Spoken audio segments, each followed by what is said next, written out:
कक्षा 10वीं पाठ 9 दो कलाकार। दो कलाकार कहानी मनु भंडारी जी द्वारा लिखित है। मनु भंडारी नई कहानी की एक प्रसिद्ध लेखिका है। इनकी रचनाएं इतनी लोकप्रिय थी कि उनका कई भाषाओं में अनुवाद भी हुआ और उन्हें कई पुरस्कार भी मिले। मनु भंडारी की कहानी दो कलाकार मानवीय भावनाओं को स्पर्श करती है। इस कहानी में लेखिका ने जन सेवा को बहुत बड़ी कला माना है। इस कहानी में लेखिका ने दो सहेलियों चित्रा और अरुणा के माध्यम से यह संदेश दिया है कि बेजान चित्रों को बनाने की बजाय दो चार लोगों की जिंदगी बनाना बहुत बड़ी बात है। तो आइए पढ़ते हैं कहानी दो कलाकार। माँ मुझे नींद नहीं आ रही, कोई कहानी सुनाओ ना। ठीक है, मैं तुम्हें कहानी सुनाती हूँ। तुम अपनी आंखें बंद करो और कहानी सुनो। यह कहानी दो लड़कियों की है। एक का नाम है अरुणा और दूसरी का नाम है चित्रा। वे दोनों पक्की सहेलियां थी। दोनों एक साथ छात्रावास में ही रहती थी। चित्रा बहुत ही अच्छे चित्र बनाती थी और अरुणा एक समाज सेविका थी। चित्रा जब भी कोई चित्र बनाती तो वह अरुणा को, चाहे वो सोई ही क्यों ना हो, उसे उठाकर अपना चित्र जरूर दिखाती। पर अरुणा उसके चित्रों में कुछ भी समझ नहीं आता। अरुणा उससे हमेशा कहती कि मुझे तेरे चित्रों में कभी कुछ समझ नहीं आया। इसमें तो सड़क, आदमी, ट्राम, बस, मोटर, मकान आदि सब एक दूसरे के ऊपर चढ़े हैं। मानो सबकी खिचड़ी पकाकर रखती है तूने। परंतु उस चित्र में चित्रा ने आज के जीवन में चल रही उलझनों को दिखाया था, जो कि अरुणा की समझ से बहुत परे था। हाँ माँ, वो दोनों तो बिल्कुल अलग थी, पर फिर वो दोस्त कैसे हुई? हाँ बेटा, दोनों एक दूसरे से अलग थी। अरुणा छात्रावास में बैठकर सभी चपरासियों, दाइयों और बेसहारा बच्चों को पढ़ाती थी। उनके हॉस्टल में और भी कई लड़कियां थी, जैसे सविता, शीला आदि। एक बार उनके हॉस्टल की फूलिया दाई का बेटा बीमार हो गया और अरुणा उसकी देखभाल करती रही, पर उसे बचा ना पाई।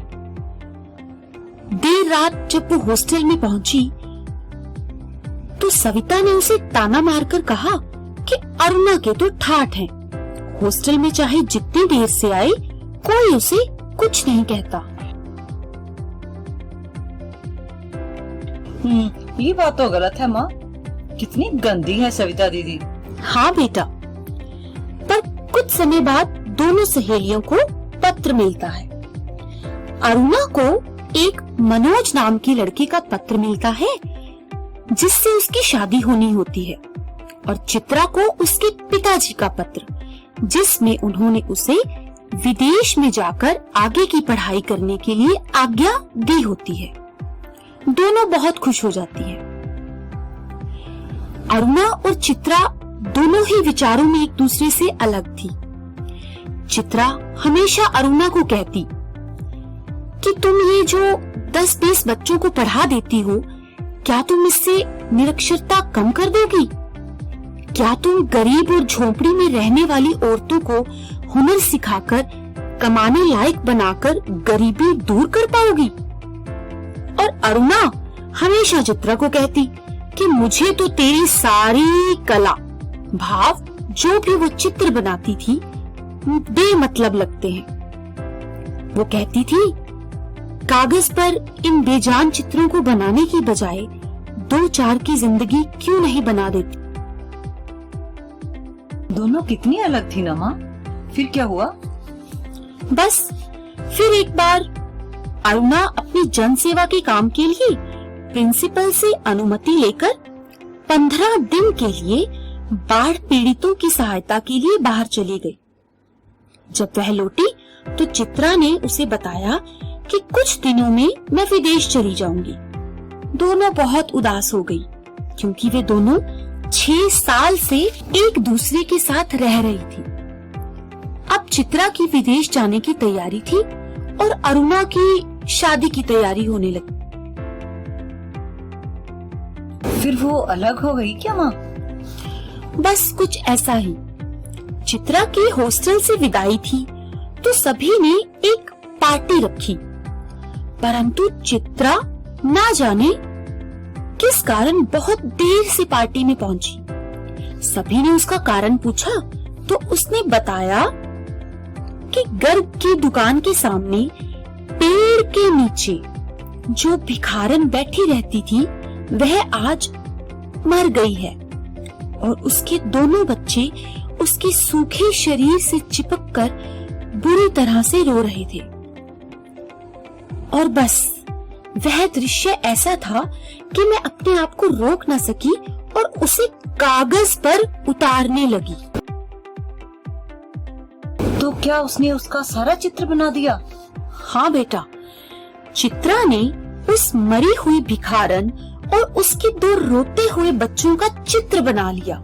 पर सुनो, चित्रा की यह बात सुनकर उस पार्टी में से अरुणा ना जाने कब और कहां चली गई।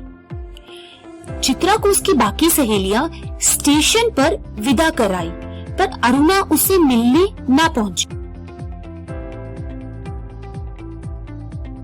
मम्मी, अरुणा दीदी चित्रा दीदी से क्यों नहीं मिली? वे दोनों तो पक्की दोस्त थी। हाँ बेटा, चित्रा अब बहुत दूर जा चुकी थी।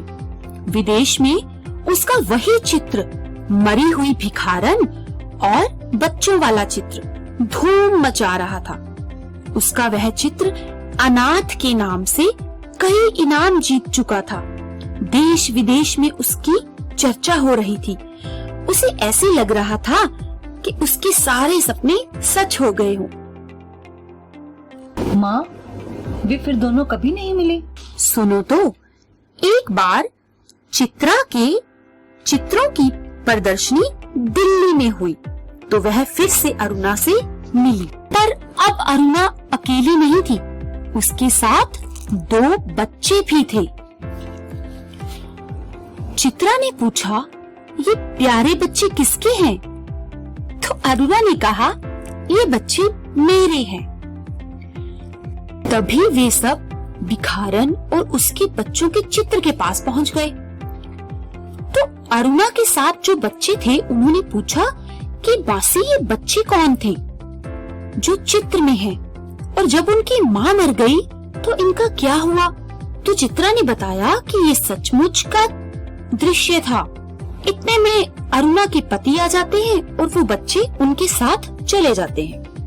अब एक बार फिर चित्रा अरुणा से बड़े हक से पूछती है कि अरुणा बताओ, ये प्यारे बच्चे किसके हैं?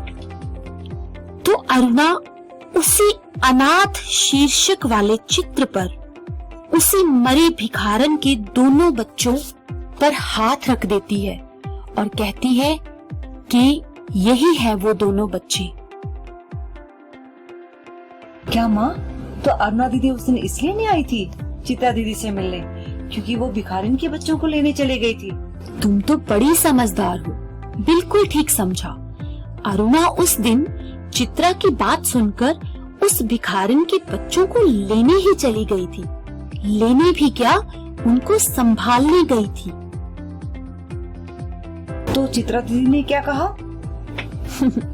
वो क्या कहती, वो तो शायद अरुणा की बात सुनकर अपने ही किसी विचारों में खो गई थी। बेटे, सो गई क्या? लगता है सो गई।